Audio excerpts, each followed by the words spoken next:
ஆலமரத்தடியில் உருவான விசுவாசம். ஒரு பழமையான கிராமத்தில் பெரிய ஆலமரத்தின் நிழலில் தினமும் காலை வடை வாசனை பரவியது.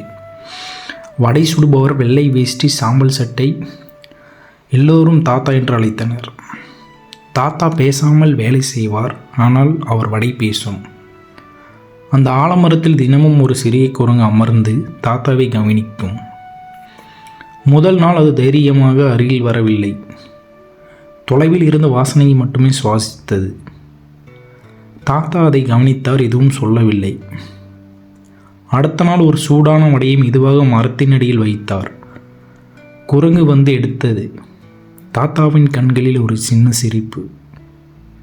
அதுதான் தொடக்கம். நாட்கள் சென்றன. குரங்கு தினமும் அதே நேரத்தில் வந்தது. தாத்தாவும் அதை எதிர்பார்க்க ஆரம்பித்தார், இன்னைக்கு வருமா என்று.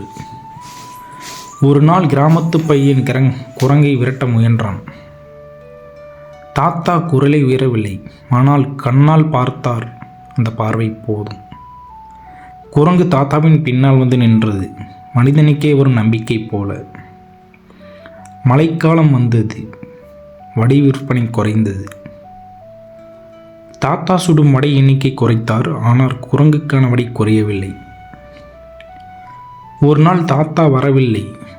குரங்கு ஆலமரத்தடியில் காத்திருந்தது மாலை வரை. அடுத்த நாள் தாத்தா மெதுவாக வந்தார், உடல்நலம் இன்றி. குரங்கு அவரை பார்த்தவுடன் குதித்து அருகில் வந்து அமர்ந்தது. தாத்தா முதல் வடை அதற்கே சுட்டுக் கொடுத்தார். அன்று குரங்கு வடை சாப்பிடவில்லை, தாத்தா அருகில் அமர்ந்திருந்தது. கிராமத்தர் பார்த்தார்கள், பேசாத விசுவாசம் இப்படி இருக்கும் என்று. நாட்கள் சென்றன.